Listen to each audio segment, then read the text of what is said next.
2019년 8월 미국 워싱턴 DC에서 181개 주요 기업의 CEO들이 모여 비즈니스 라운드 테이블에서 기업의 목적을 주주뿐만 아니라 기업을 둘러싼 종업원, 협력업체, 고객, 그리고 지역사회 같은 이해관계자를 모두 이롭게 하자는 것으로 재정의하였습니다.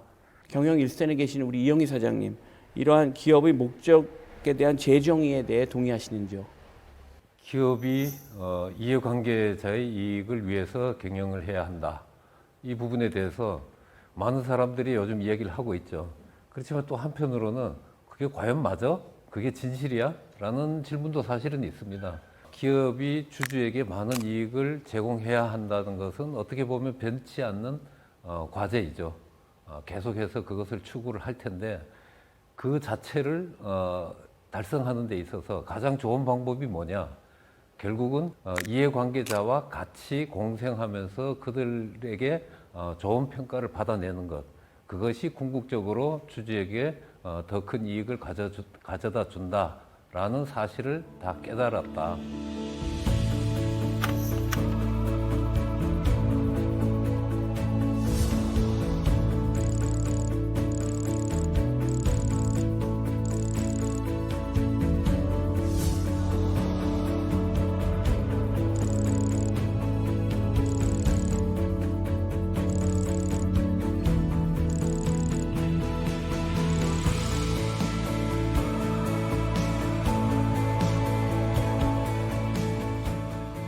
클라이밋 액션 100 플러스라는 환경에 대한 금융 이니셔티브가 있습니다.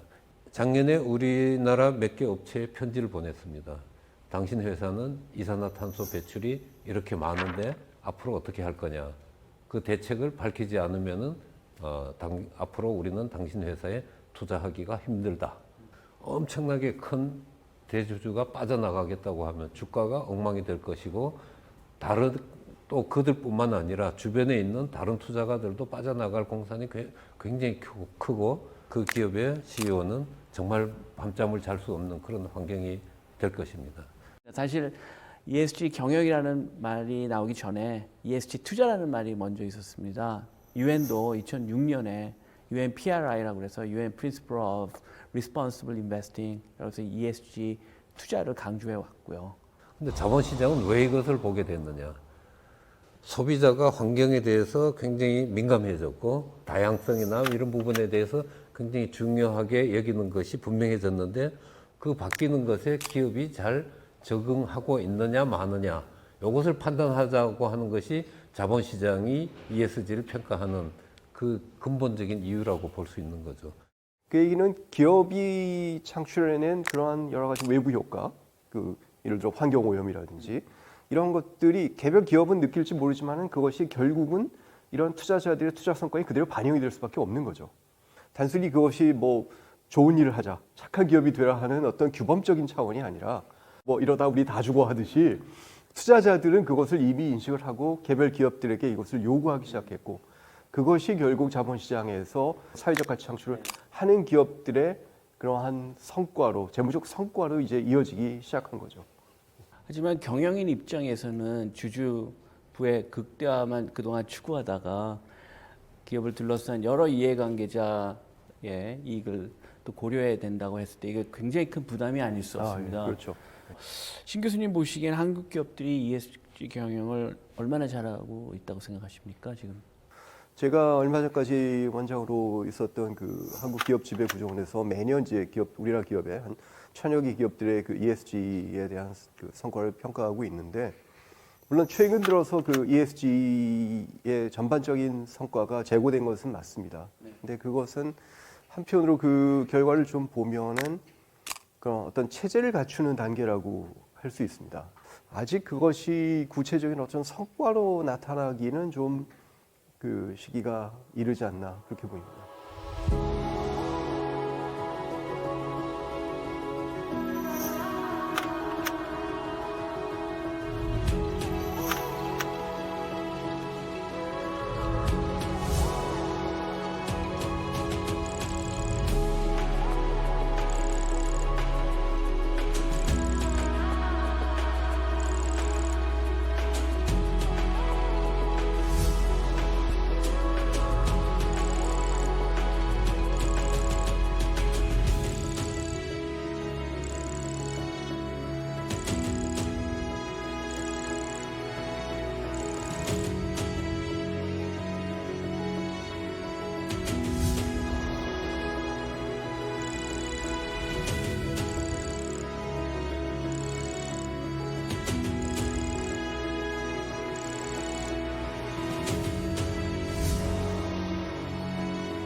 ESG 경영과 기업의 성과에 관해서 우리 많은 경영인들은 아직 확신이 없는 것 같습니다.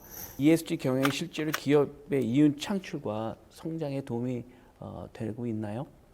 사실은 ESG 경영을 이미 시행한 선진국의 사례들을 보면은 ESG 경영이 기업 경영에 기업의 여러 가지 실적, 특히 시장 가치에 긍정적인 영향을 미친다는 연구 결과들이 최근 들어서 많이 나오고 있습니다. 단순히 어떤 기업의 가치뿐만 아니라 기업의 리스크 관리 능력에 있어서 상당한 제고를 해준다는 것이 이미 여러 가지 이제 실증 연구 또 사례를 통해서 지금 입증이 되고 있는데. 네.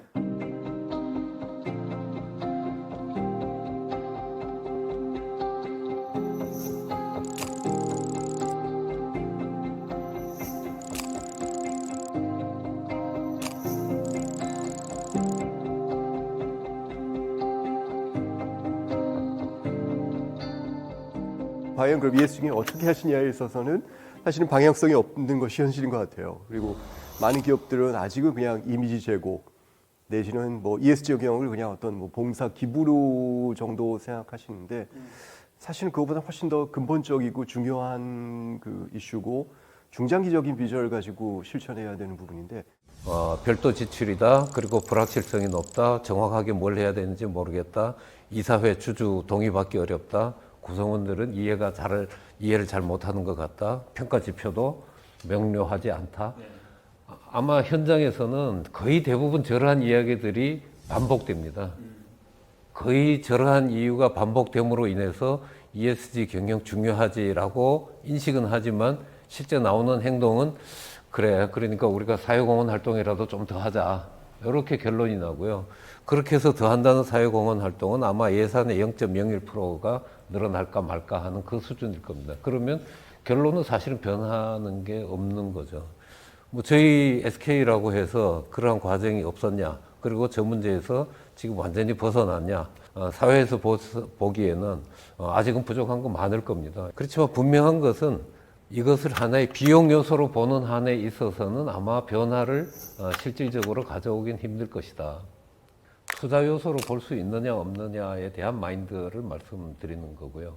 그 돈이 일회성으로 증발해버리는 그러한 돈일 거냐, 아니면 그것이 뭔가의 다른 결과로 우리한테 돌아오는 것이냐, 리스크가 그 이상으로 해증이 되든지 아니면은 새로운 기회로 찾아오든지, 이러한 요소들은 특히 환경 요소 안에서는 굉장히 많이 찾아볼 수 있기 때문에 지금 당장 나가는 비용으로만 생각하고 올 연말에 단기 순이익이 그만큼 줄어들겠구나 이렇게 생각한다면은 이것은 접근하기 굉장히 어려운 부분이고, 그리고 모든 것이 또 다 비용 요소는 아니죠. E는 비용 요소일 가능성이 높지만은 S와 G는 사실은 소비자나 자본시장의 바뀌어진 가치관, 그리고 그들이 생각하는 중요함의 정도, 여기에 내 자신을 맞출 거냐 말 거냐, 그러한 결심의 차이, 나의 사고 방식을 바꿀 거냐 말 거냐 하는 그 문제이지 사실은 또 비용 문제는 아닌 것 같더라고요. 그런데 어떻게 보면 그것 또한 어렵죠. 많은 돈을 투자하는 것만큼이나 생각 바꾸는 것은 쉽지 않은 거니까요.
월스트리트저널 아티클에 보면 우리가 ESG 딜레마라는 생각을 하게 됩니다. 거기에서 보면 이제 코스코가 그 주주보다도 직원을 더 우선시하는 정책을 펴서 코스코 경영진은 주주에게 손해를 끼치면서 직원들에게 초점을 맞추겠다. 내가 왜 그런 주식을 사겠는가라는 애널리스트의 비판을 받기도 했습니다. 코스코 직원들에게 시급을 다른 월마트나 다른 경쟁사에 비해서 한 10%에서 15% 정도를 더 준 것이 아마 논쟁의 시작이었던 것 같고요. 그 코스코 CEO도 굉장히 깊은 생각이 있었을 것이고요. 내가 이렇게 많은 것을 구성원한테 베풀었을 때 고객에게 더 나은 서비스를 하게 되고 그리고 코스코의 어떤 레퓨테이션을 올려서 더 많은 고객이 찾아와서 결과적으로는 주주에게도 더 많은 이익을 가게 하고자 아마 디자인을 했을 거고요. 지금 이 시대에 있어서는 그 기업에 얼마나 많은 인재가 지원을 하고 그 인재를 확보할 수 있는가가 그 기업의 경쟁력과 직결이 되는 것이 지금의 현실이라고 볼 때 좋은 인재를 끌어들이고 그리고 고객에게 좋은 서비스를 제공한다. 그래서 매출로 연결시켰냐, 그리고 이익으로 연결시켰냐, 이것이 관건이지 과하냐 과하지 않냐를 이야기하는 것은 문제의 본질은 아닐 수 있다라는 생각이 듭니다. 사실은 이미 다양한 학술적 연구에서 회사에 대한 충성도, 회사에 대한 만족도가 높을수록 생산성도 올라가고 기업 가치에 긍정적 영향을 미친다는 많은 결과들이 있습니다. 코스코 같은 경우에는 워낙 투입된 인력이 많기 때문에 그러한 인력에 대한 질, 충성도가 당연히 기업 가치에 밀접한 영향을 미칠 것이고요.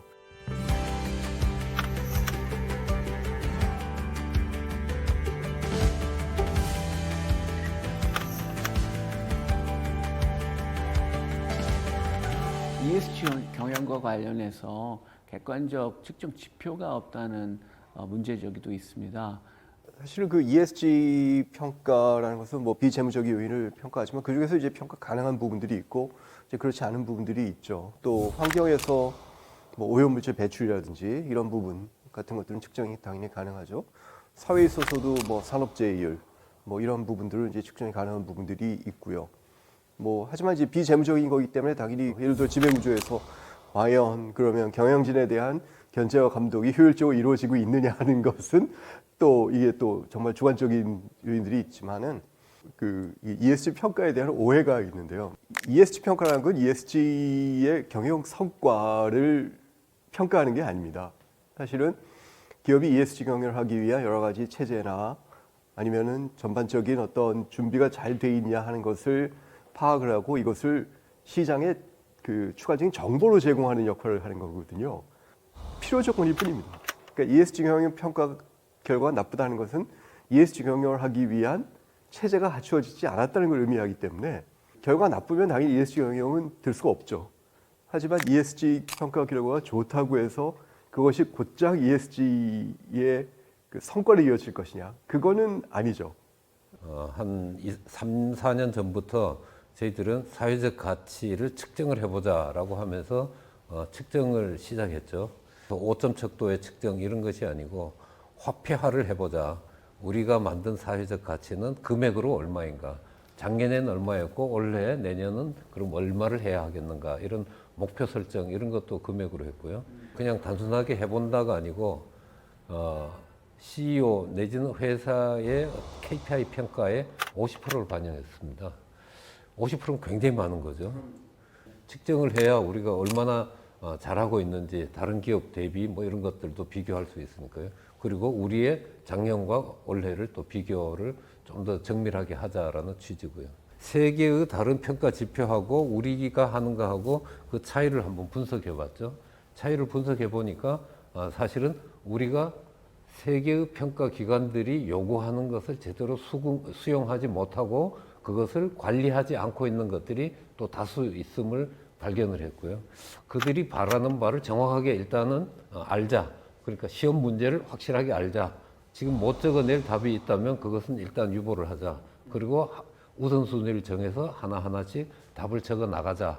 물론 아직까지도 많은 미결된 답이 있습니다만은 미완의 답이 있습니다만은 적어도 우리 앞에 있는 숙제가 무엇이다라는 것을 평가기관들의 어떤 평가 지표들을 보면서 숙제 정의를 이제 분명히 해 나가는 것이 지금 저희들의 현재 상황이라고 볼 수 있을 것 같고요. 레벨이 서로 다르다. 어떻게 보면 저 중에서 하나를 골라야 된다. 뭐 이런 것은 좀 적합하지 않은 것 같고요. 현재 SK에서는 요즘 지에 대한 고민을 굉장히 많이 하고 있습니다. 공정한 거버넌스, 이것을 요구하는 주체는 자본시장입니다. 근데 우리가 왜 자본시장과 서로 뭐랄까 코드를 잘 맞춰야 되냐? 투자 단위가 이제 조 단위 투자는 뭐 많은 투자가 아닙니다. 10조, 100조 단위까지 단위가 달라져 버렸죠. 그 돈을 기업이 단기 순이익 쭉 모아놓고 투자를 한다. 아마 한 10년쯤 걸릴런지 모르겠습니다. 그때 되면은 아마 세계의 여러 가지 경쟁 관계가 지형이 다 바뀌어져 버리고 신제품의 어떤 트렌드가 바뀌어져 있겠죠. 그러니까 단기간에 빨리 대규모 자본을 조달해서 시장에 빨리 대응을 해 나가면서 시장을 리드해야 되는데 그러기 위해서는 자본시장과의 협업이 필요한 거죠. 그들로부터 신뢰도를 주고 그리고 그들로부터 많은 투자를 이끌어낼 수 있냐 없냐가 장기적인 기업의 생존하고도 직결돼 있다.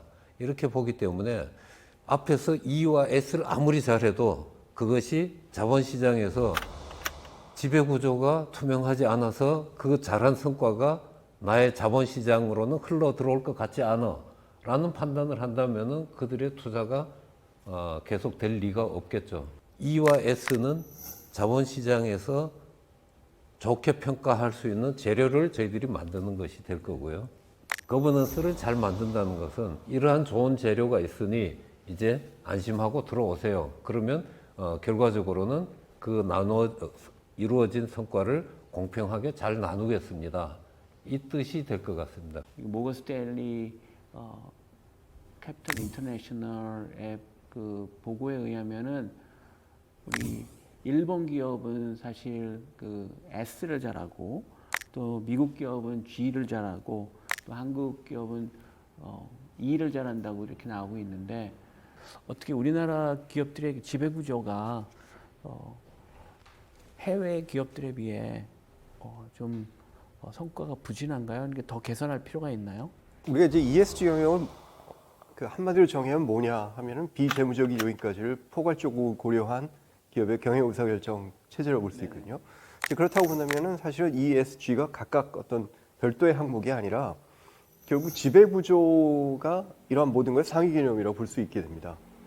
그러니까 지배 구조가 잘못됐다는 것은 뭐냐면 의사결정 체제가 잘못됐다는 것이고 그렇다면 그것은 비재무적인 요인까지 포괄해서 제대로 된 의사결정을 내릴 수가 없다는 거죠. 그런 ESG 경영의 결과를 뭐 KPI 지수에도 넣고 그렇게 본다면 또 그걸 좋게 보이기 위해서 ESG 워싱을 하지 않겠냐 그런 우려도 이제 나올 수 있겠습니다. ESG 워싱 이슈는 뭐 계속 나오죠. 뭐 예를 들어 우리나라 같은 경우에도 사회적 물의를 일으킨 기업들이 제일 먼저 하는 게 ESG 위원회 만들고요. 사실은 그런 부분들은 결국 시장에서 평가가 궁극적으로 될 수밖에 없습니다. 예, 과연 이것이 그냥 흔히 얘기하는 그냥 윈도우 드레싱으로 그냥 모양 내기 위해서 하는 것이냐, 아니면 정말 근본적인 어떤 ESG 경영을 추구하는 것이냐 하는 것은 시장에서 평가가 되는 것이고요. 결국 그 ESG 경영과 관련된 정보 공개가 제대로 이제 이루어져야겠죠. 제가 보기에 ESG는 형용사가 아니고 숫자로 표현되어야 된다. 이렇게 말씀드리고 싶어요. 과거 우리가 CSR 워싱을 이야기할 때 아마 주로 형용사와 사진으로 표현했던 때가 많이 있어요. 그것은 사실은 깊이와 정도를 알 수 없기 때문에 워싱의 유혹에 많이 빠지죠. 그런데 예를 들어서 숫자로서 말한다. 그리고 그 숫자가 당해연도 한 해의 숫자가 아니고 쭉 연속된 숫자, 연도별로 어떠한 궤적을 가지는지 그것을 보여줄 수 있는 숫자라면은 아마 워싱하기 힘들 겁니다. 원래 10밖에 없는데 20이라고 표현했다가 그 다음에 어떻게 하라고요? 그러니까 갭이 커지는 어떤 그런 상황이 현실적으로 존재하기 어렵기 때문에 형용사가 아닌 숫자로 말하는 어떤 그러한 것이 필요하다. 유니레버 회사 홈페이지 들어가서 지속가능 보고서 뭐 이런 것들을 보니까 사실은 숫자가 너무너무나 명확하게 몇십 년간이 관리가 잘 돼 있고요. 엑셀 차트로 돼 있어서 누구나 그것을 다운받을 수 있고요. 물 사용량은 제품 톤당 뭐 기준으로 얼마나 줄었다. 전기 사용은 어떻게 되었다. 쓰레기의 배출량은 어떻게 되고 그 중에서도 매립은 얼마나 됐고 소각은 얼마나 됐고 이러한 항목별로 수백 가지의 아주 디테일한 내용들이 몇십 년간 계속 관리가 되고 있고 외부 공표가 되고 있더라. 그리고 그러한 것이 하나같이 내려가야 될 지표는 내려가고 올라가야 될 지표는 올라가고 있더라. 그러면서도 매출은 늘어나고 이익도 같이 늘어나고 아울러서 주가도 같이 늘어나는, 어떻게 보면 워싱을 한다 이퀄 잠시 후에 죽음을 맞는다와 같은 이야기일 겁니다. 왜냐하면 그것은 뱉은 말은 다 기록이 돼 있을 것이고 그 기록은 나중에 검증의 대상이 될 것이고 워싱의 유혹은 항상 있겠지만은 그 워싱은 잘못하면 자본시장에서의 신뢰를 다 날리는 길이다. 특히 중요한 것은 그 소통입니다. 뭐 요즘 소통이라는 단어가 뭐 자주 나오지만은 사실은 기업이 어떤 중장기적인 그런 전략을 수립하고 ESG 경영을 추구할 때 그것이 기업의 구성원들, 뭐 직원들, 뭐 협력업체뿐만 아니라 특히 투자자들과의 어떤 소통을 통해서 그것이 전달이 되고 이해가 될 때 성과가 나오는 것이지, 그렇지 않을 경우에는 이것이 뭐 사실은 뭐 성과를 거두기가 쉽지가 않죠. 유니레버의 성공 사례 중에 하나가 아프리카에서 차 원료를 이제 구입하는 과정에서 차 농장에서 쓰이는 물과 그 다음에 뭐 제초제 이런 비료를 아주 대폭 줄였습니다. 그렇게 되니까 환경 개선이 있었을 뿐만 아니라 비용도 줄였거든요. 근데 이것은 이제 아무도 생각하지 못했던 거예요. 구성원들이 그것을 실제 어떤 실무에서까지 적용하는 과정에서 사회적 가치 창출하고 기업 가치 창출이 동시에 달성된 거기 때문에 유니레버가 왜 성공을 했냐, 보면은 CEO의 철학이 개별 구성원에까지 이어졌고 거기에서 새로운 이노베이션이 나오면서 실제로 어떤 사회적 가치 창출하고 기업 가치 창출을 동시에 달성한 거거든요.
실질적으로 공진화를 한다는 것은 어떻게 보면은 한 기업이 가지고 있는 주변에 있는 생태계, 내부에서는 주주와 구성원, CEO 뭐 이런 요소들도 생태계의 일원일 것이고요. 바깥으로 협력업체 그리고 또 지역사회 뭐 이러한 부분들도 다 생태계 속에 속해 있겠죠. 내 기업 기준으로의 어떤 공진화가 일어날 것이고 각자가 이러한 식으로 공진화가 일어났을 때 우리나라 산업 전체의 어떤 진화가 일어난다라는 생각을 저는 하게 되고요. 요즘에 ESG에 대한 논의의 내용과 방향성 그리고 속도 이런 것을 보면요. 우리는 내일 비가 온다는 일기예보를 들은 것과 같다라고 표현하고 싶어요. 그런데 그 일기예보를 들었음에도 불구하고 설마 비가 올까 하면서 우산을 안 들고 가면은 제 몸이 고생을 좀 하게 되겠죠.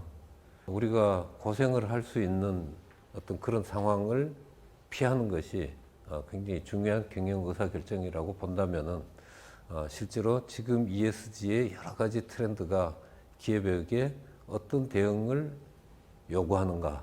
나는 무엇부터 할 것인가? 우리 기업에게 가장 중요한 것은 무엇인가?